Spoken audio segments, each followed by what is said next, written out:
Dad, dad.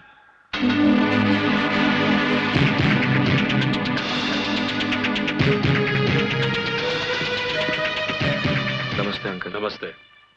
Dad, ये है मेरा दोस्त अजय, जिसके बारे में मैंने आपको बताया था। ओह, तो तुम हो डॉक्टर रवि मल्होत्रा के बेटे?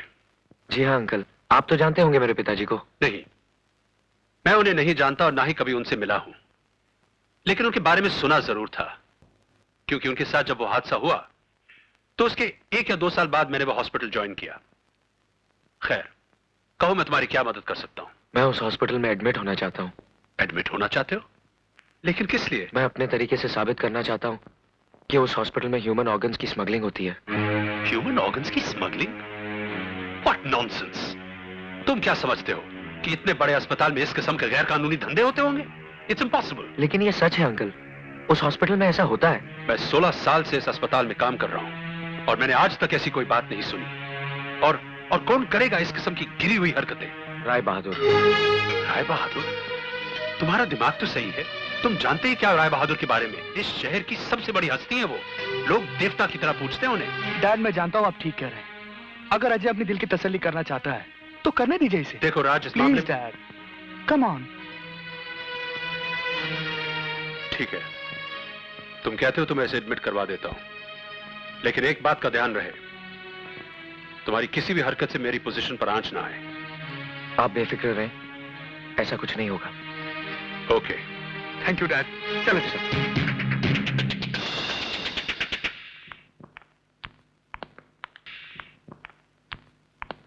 This is your bed. Uncle, आप बुरा न माने तो एक बात कहूँ। हाँ बोलो बेटा। मैं 6 दिन से अस्पताल में हूँ। यहाँ जो भी आता है रोते हुए आता है, चिल्लाते हुए आता है, ऊ मर गया, आ मर गया। मगर आप तो एकदम फिट हैं, फिर आप क्यों भर्ती हुए? ये इसलिए भर्ती हुए हैं बेटा क्योंकि इन्हें किसी का भुर्ता बनाना है। मजाक छोड़िए ना अंकल, इनको क्या बीमारी है बताइए ना। मैं बताता हूँ, इनके दिमाग में कीड़े हो गए, उसी का इलाज करवाने आए।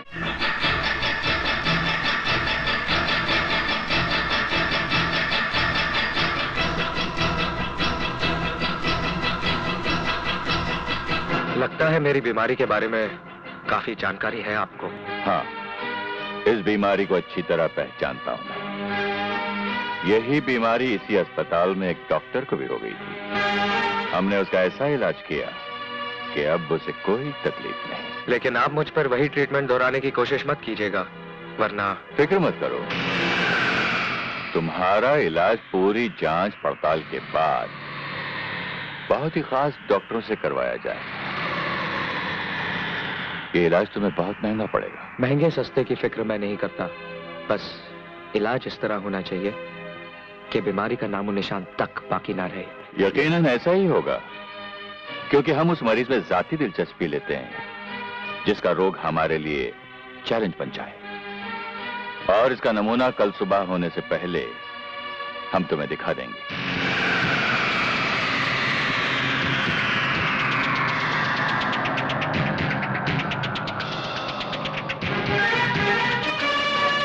God bless you, my son.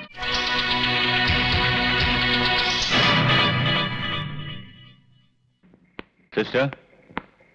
Yes, sir.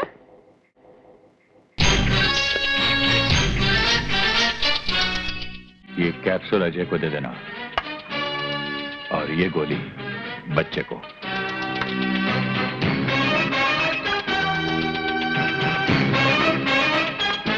गोली तो फेंक देगा, लेकिन पानी जरूर पिएगा। शाबाश बेटा, चल बस। Your medicine. Thank you. बेटे, खेलने का वक्त अब खत्म हुआ, चलो अब दवाई पियो।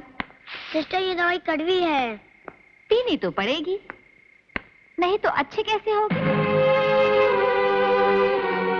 शाबाश। चलो अब अच्छे बच्चों की तरह सो जाओ। गुड नाइट बेटा। Night uncle. गुड नाइट बेटा। Sweet dreams.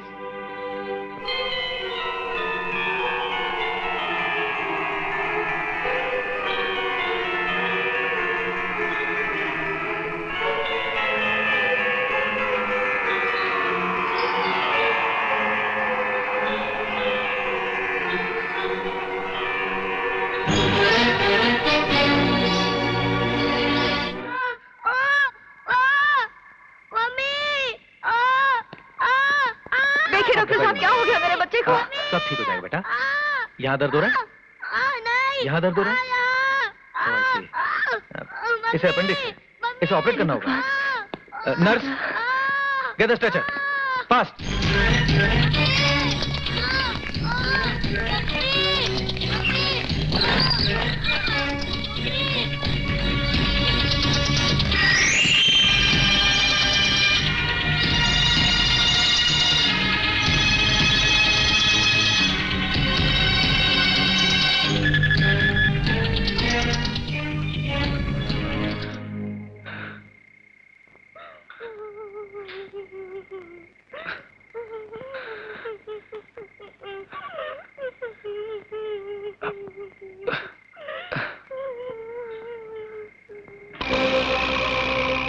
गुड्डू,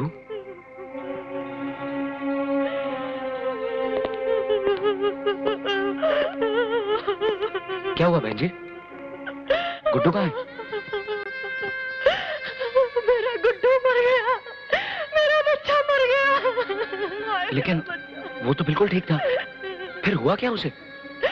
उसके पेट में अचानक दर्द उठा, डॉक्टर ने कहा ऑपरेशन करना पड़ेगा, लेकिन ऑपरेशन टेबल पर ही उसने दम तोड़ दिया। हम उस मरीज में जाती दिलचस्पी लेते हैं जिसका रोग हमारे लिए चैलेंज बन जाए, और इसका नमूना कल सुबह होने से पहले हम तुम्हें दिखा देंगे।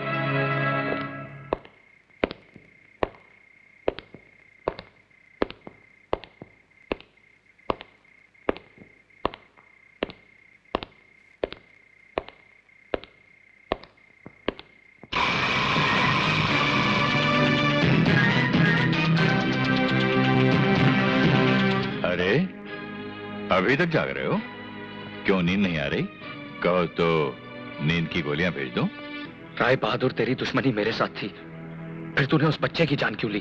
दुश्मनी और धंधा दो अलग अलग चीजें हैं। तेरी मौजूदगी में बच्चे को मरवा दिया, वो मेरा धंधा था। और दुश्मनी ये है कि तू अच्छी तरह जानता है कि बच्चे की लाश किधर है, और तू मेरा कुछ नहीं बिगाड़ सकता। तेरी उम्र खेलने कूदने की बच्चे, राय बहादुर से टक्कर लेने की नहीं। ले, खेल से।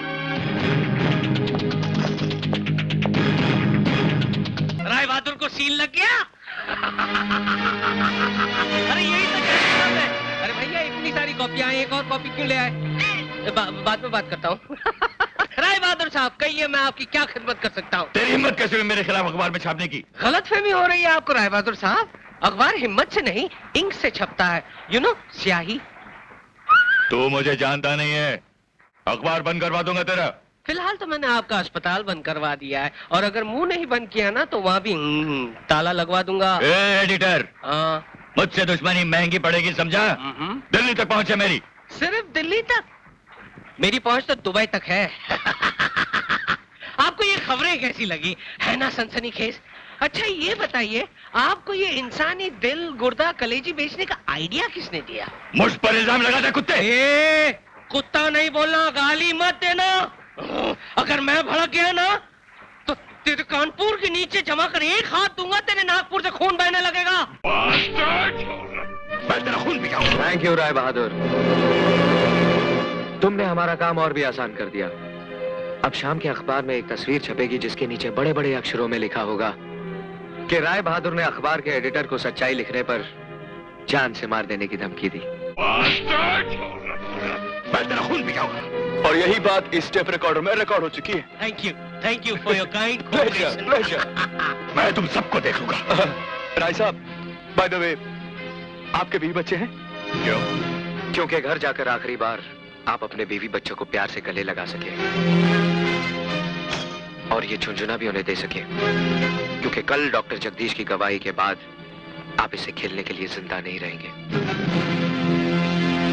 हरामजादा मुझे चैलेंज करता है, मुझे? अपने गुस्से को कंट्रोल कीजिए राय साहब। देखो, तुम अच्छी तरह से अपने बेटे को समझा देना, वरना उसके साथ वो भी मारा जाएगा। प्लीज राय साहब, मेरे बेटे को इस मामले में मत घसीटिए, मैं रोकूंगा उसे। बाकी रही डॉक्टर जगदीश की बात, मैं आपको यकीन दिलाता हूं राय साहब कि वो कल कोर्ट में आपके खिलाफ गवाही नहीं दे सकेगा।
अजय,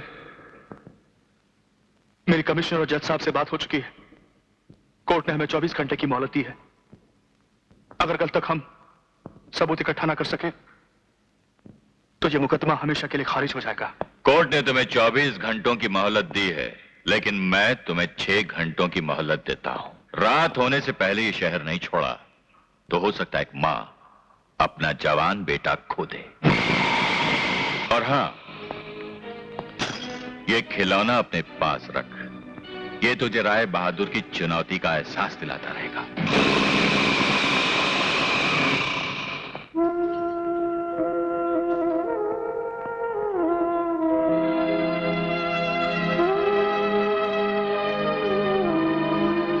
जिनकी आरती उतारने के लिए तू इन चिरागों को जलाए बैठी है, जिनके पैर छूने के लिए तू बेकरार हो रही है, मैं उनके चरणों की धूल तक नहीं ला सका मां। मैं तेरे सुहाग को नहीं ला सका।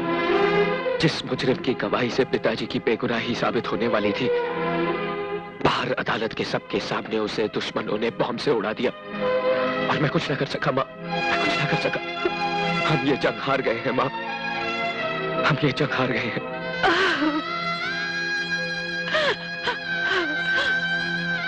भगवान, अब भी तेरे होठों पर इसका नाम है। अरे दुश्मन तो दुश्मन, लेकिन ये जिसकी चौखट पर 20 साल से तू माथा रगड़ रही है, जिसके दरबार में इंसाफ के लिए ना दलीलों की जरूरत होती है और ना ही वकीलों की, तो फिर उसने इंसाफ क्यों नहीं किया तेरे साथ? तेरी तपस्या के बदले दुख और तकलीफों के अंगारे क्यों डाल दिए तेरी झोली में? पूछ इससे मां, पूछ। अगर ये हमें इंसाफ नहीं दिला सकता तो इसे हमारा तमाशा देखने का कोई हक नहीं है। मैं इस मिट्टी के ढेर को इस घर में नहीं रहने दूंगा। तू हट जा मां, इस घर में इसकी कोई जगह नहीं है। छोड़ दे। क्या पागलपन है? अजय, तुझे मेरी कसम।